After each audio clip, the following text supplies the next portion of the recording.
మన భారతదేశపు 80వ స్వాతంత్ర దినోత్సవం సందర్భంగా ఈ కార్యక్రమానికి విచ్చేసిన గౌరవ పార్లమెంట్ సభ్యులకి, శాసనమండలి సభ్యులకి, వివిధ కార్పొరేషన్ల చైర్మన్లకి, పార్లమెంటేరియన్స్కి, డైరెక్టర్స్కి, జిల్లా కలెక్టర్ గారికి, జిల్లా ఎస్పీ గారికి, జిల్లా అధికారులకి, పోలీస్ అధికారులకు, కవాతులో పాల్గొనడానికి విచ్చేసిన బృందాలకు, మహిళా ప్రతినిధులకు, రైతులకు, కార్మికులకు, ఉపాధ్యాయులకు, విద్యార్థులకు, మీడియా మిత్రులకు, అలాగే కాకినాడ జిల్లా ప్రజలకి, రాష్ట్ర ప్రజలకి, భారతదేశ ప్రజలందరికీ మన స్వాతంత్ర దినోత్సవ శుభాకాంక్షలు తెలియజేసుకుంటున్నాం. ఈ తీర ప్రాంతం నుంచి జాతీయ పతాకం సాక్షిగా మన స్వాతంత్రాన్ని స్మరించుకుంటున్న ఈరోజు ఎంతో ప్రత్యేకమైనది. 80 సంవత్సరాల అంటే దాదాపు 8 దశాబ్దాల భారత ప్రయాణం. ఒక తరం స్వాతంత్రం కోసం పోరాడింది, ఒక తరం ఆ స్వాతంత్రాన్ని కాపాడింది, మరో తరం దేశ నిర్మాణానికి పునాదులు వేసింది.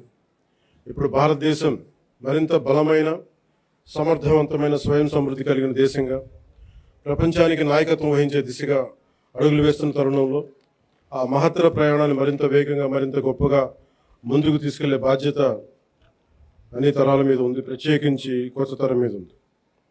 ఈ సంవత్సరం మన స్వాతంత్ర దినోత్సవానికి మరో చారిత్రాత్మక ప్రత్యేకత ఉంది. మన జాతీయ గీతం వందే మాతరంకి 150 సంవత్సరాలు పూర్తవుతా ఉన్నాయి. స్వాతంత్ర సమరయోధులు కష్టాలు, వారి త్యాగాలు ఫలితంగా మనకు లభించిన స్వాతంత్రాన్ని కేవలం ఒక చారిత్రక ఘట్టంగా గుర్తు చేసుకోవడం కాదు, స్వాతంత్రాన్ని అర్థం కల్పించే బాధ్యతను కూడా మనం గుర్తు చేసుకోవాలి. ఆ బాధ్యతను గుర్తు చేసుకోవడానికి కాకినాడ కంటే గొప్ప వేదిక మరొకటి ఉండదు. మన కాకినాడకి స్వాతంత్ర పోరాటంతో కూడా చాలా గొప్ప అనుభవం ఉంది. 1923లో కాకినాడలో జరిగిన అఖిల భారత కాంగ్రెస్ సమావేశం జాతీయ స్వాతంత్ర ఉద్యమ చరిత్రలో ఒక ముఖ్యమైన అధ్యాయం.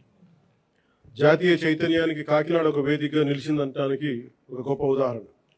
అదే స్ఫూర్తిని మన చుట్టూ ఉన్న ప్రజల జీవితాల్లో కూడా మనం చూడవచ్చు. ఈ తీర ప్రాంతంలో తుఫాన్లు వస్తాయి, సముద్రపు కోత ఉంటుంది, భారీ వర్షాలు ఉంటాయి, ప్రకృతి అనుక్షణం ఎన్నో సవాళ్లు విసురుతూ ఉంది. అయినా మన మత్స్యకార సోదరులు సముద్రంలోకి వెళ్తారు, రైతులు పొలాల్లోకి వెళ్తారు, నేతలు తన మగ్గాల ముందు కూర్చుంటారు, కార్మికులు తమ పనిలోకి వెళ్తారు, యువత తమ భవిష్యత్తు కోసం ముందుకు సాగుతూ ఉంది. కుటుంబాన్ని నిలబెట్టడానికి, సమాజాన్ని ముందుకు తీసుకెళ్లడానికి సామాన్య మనిషి ప్రతిరోజు చేసే పోరాటం ఈ దేశ నిర్మాణంలో భాగం.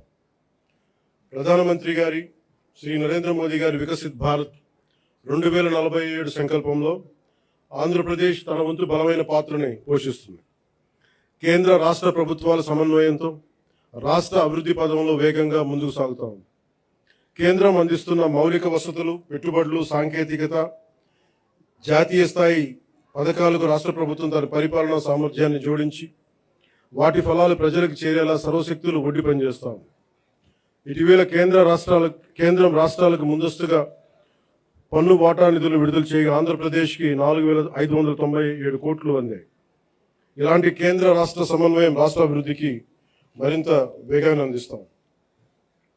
అదేవిధంగా స్వాతంత్రం వచ్చి 2 ఏళ్ళు గడిచిన రహదారి సౌకర్యానికి నోచుకొని గిరిజన గ్రామాలకు తొలిసారిగా రహదారి సౌకర్యం కల్పించాలనే లక్ష్యంతో డోలీ రహిత గిరిజన గ్రామాల కోసం అడవి తల్లి బాట కార్యక్రమం కింద 2,078 కోట్లతోటి 2,310 కిలోమీటర్ల రహదారుల నిర్మాణం చేపట్టాం. ఇప్పటికే 905 కిలోమీటర్ల రహదారుల నిర్మాణాన్ని పూర్తి చేశాం. జలజీవన్ మిషన్, అమర్ జీవి జలధార కింద గతంలో అసంపూర్తిగా ఉన్న పులివెందుల, డోన్, ఉద్దానం తాగునీటి ప్రాజెక్టులని దాదాపు పూర్తి చేశాం. అలాగే 8,000 కోట్లతో 1,30,00,000 మందికి తాగునీరు అందించాల లక్ష్యంతో చిత్తూరు, ప్రకాశం, పల్నాడు, ఉమ్మడి ఉభయ గోదావరి జిల్లాలో మెగా వాటర్ గ్రిడ్ వర్క్స్ని వేగవంతం చేశాం. మరో 9,355 కోట్లతో 10 కొత్త ప్రాజెక్టుల ద్వారా దాదాపు 6,500 గ్రామాలకి తాగునీరు అందించే మెగా మల్టీ విలేజ్ స్కీమ్స్ని ప్రక్రియను ప్రారంభించాం. అటవీ పర్యావరణ పరిరక్షణకు శాస్త్రీయ విధానం, సాంకేతికత, ప్రజల భాగస్వామ్యంతో ముందుకు సాగుతూ ఉన్నాం. రాష్ట్రంలో పచ్చదనాన్ని 50% పెంచే లక్ష్యంతో ఈ సంవత్సరం 10 కోట్ల దేశవాళీ మొక్కల్ని పెంచే ప్రణాళికతో పాటు 74 నగర వనాలని అభివృద్ధి చేశాం. అలాగే దాదాపు 3 కోట్ల సీడ్ బాల్స్ని తయారు చేసి వాటి విస్తరణ కార్యక్రమాన్ని ప్రారంభించాం. వేల హెక్టార్లలో మడ అడవులను సంరక్షించడం ద్వారా దేశంలో 2వ స్థానాన్ని సాధించాం. గ్రేట్ గ్రీన్ వాల్ ద్వారా తీర ప్రాంతాల రక్షణ కూడా చర్యలు చేపట్టాం. మానవ వన్యప్రాణి సంఘర్షణ తగ్గించేందుకు హనుమాన్ అనే కార్యక్రమాన్ని తీసుకొచ్చి 100కి పైగా వాహనాలతో అత్యవసర స్పందన వ్యవస్థను ఏర్పాటు చేశాం. కుంకి ఏనుగుల ద్వారా 15కు పైగా ఆపరేషన్లు విజయవంతంగా నిర్వహించాం. ఎర్రచందనం అక్రమ రవాణాపై కఠిన చర్యలు తీసుకుంటూ దాదాపు 100 మెట్రిక్ టన్నుల ఎర్రచందనాన్ని స్వాధీనం చేసుకుని 242 కేసులను నమోదు చేసి 494 మందిని అరెస్ట్ చేయడం జరిగింది. కేసులో 95% కన్విక్షన్ రేట్ సాధించగలిగాం. అటవీ భూ ఆక్రమణ చర్యలు తీసుకొని దాదాపు 10,506 హెక్టార్ల అటవీ భూమిని తిరిగి ఎన్డీఏ ప్రభుత్వం స్వాధీనం చేసుకుంది. రైతు సంక్షేమానికి ప్రాధాన్యత ఇస్తూ పిఎం కిసాన్, అన్నదాత సుఖీభవ పథకాల ద్వారా సుమారు 47 లక్షల రైతు కుటుంబాలకు ఏడాది 3,125 కోట్లతోటి ఒక్కొక్క రైతు కుటుంబానికి 20,000 సాగు సాయం అందిస్తా ఉన్నాం. ఆదాయ పౌర సరఫరాల శాఖ ద్వారా రైతులు పండించిన ధాన్యాన్ని మద్దతు ధరకు కొనుగోలు చేశాం. గత ఖరీఫ్ సీజన్లో 1.82 లక్షల మంది రైతుల నుంచి 48.70 లక్షల మెట్రిక్ టన్నుల ధాన్యాన్ని కొనుగోలు చేశాం. కొనుగోలు చేసిన ధాన్యానికి సంబంధించిన 11,556 కోట్లని 48 గంటల్లోనే రైతుల ఖాతాల్లో జమ చేయిస్తాం. రబీ సీజన్లో మరో 6,037 కోట్ల విలువైన ధాన్యాన్ని సేకరించాం. గతంలో అగ్రికల్చర్ మార్కెటింగ్ కమిటీల ద్వారా రైతుల నుంచి సెస్ వసూలు చేసిన ఆ నిధుల్ని చాలా అవసరమైన డొంక రోడ్ల నిర్మాణానికి గత ప్రభుత్వం వినియోగించలేదు. కానీ కూటమి ప్రభుత్వం బీబీ జీరామ్జీ పథకం ద్వారా 10,000 కిలోమీటర్ల డొంక రోడ్ల నిర్మాణానికి శ్రీకారం చుట్టబోతా ఉంది. అలాగే నేతన్న భరోసా ద్వారా చేనేత కార్మికులకు, మత్స్యకార సేవల పథకం ద్వారా మన పథకాల ద్వారా మత్స్యకారులకు అండగా నిలుస్తున్నాం. సంక్షేమం ద్వారా ప్రజలకు ఈరోజు భరోసా కల్పిస్తున్నాం. అభివృద్ధి ద్వారా రేపటి అవకాశాలు నిర్మిస్తా ఉన్నాం. గౌరవ ముఖ్యమంత్రి శ్రీ నారా చంద్రబాబు నాయుడు గారి నాయకత్వంలో రాష్ట్ర రాజధాని అమరావతిని అభివృద్ధి చేస్తున్నాం. రాష్ట్రం పెట్టుబడులు ముందుకు వస్తూ ఉన్నాయి.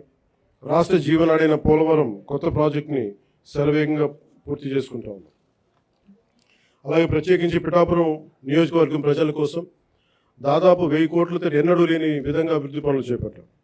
ఇందులో Uppada sea protection wall, roads, drains, తాగునీటి వస్తువులు, రైల్వే ఓవర్ బ్రిడ్జ్, రైల్వే స్టేషన్ల ఆధునీకరణ, 100 పడకల ఆసుపత్రి, దేవాలయాల అభివృద్ధి, నగరవనం, చెరువుల పునరుద్ధరణ వంటి కీలక పనులు ఉన్నాయి.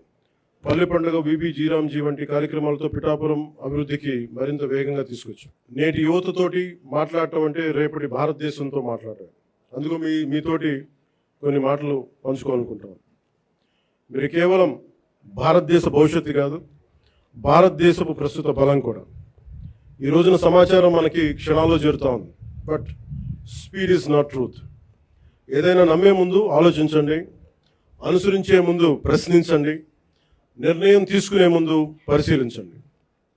మన రాజ్యాంగ ప్రాథమిక విధుల్లో article 51 clause A sub clause H కూడా ప్రతి పౌరుడు శాస్త్రీయ మానవతా పరిశీలన సంస్కరణ దృక్పథాలను, scientific temper, humanism, enquiry and reforms పెంపొందించుకోవాలని చాటి చెప్తూ ఉంటుంది.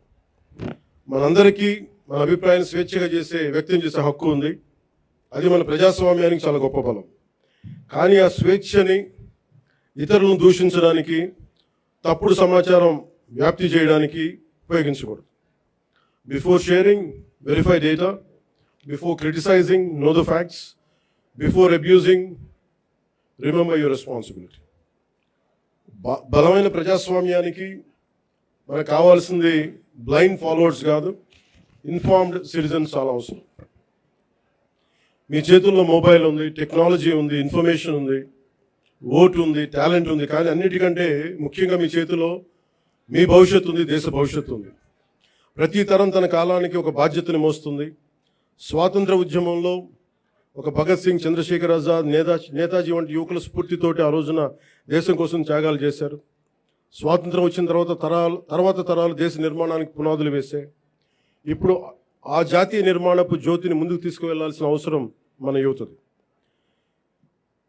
మీరు ఈ దేశపు యువతది. మీ ఆలోచనలు స్వేచ్ఛగా ఉండాలి, అన్యాయంపై అసహనం ఉండాలి, మార్పు తీసుకురావాలని తపన ఉండాలి. ప్రభుత్వాన్ని ప్రశ్నించండి, విధానాలను విమర్శించండి, నిరసన తెలియజేయండి. కానీ మీ కోపాన్ని విధ్వంసంగా కాకుండా నిర్మాణాత్మక శక్తిగా మార్చండి. పోరాడే సమస్యలు నిజమైనవే కావచ్చు, కానీ వాటిని ఎవరు ఏ దిశలోకి తీసుకువెళ్తున్నారు అనేది ఆలోచించాలి.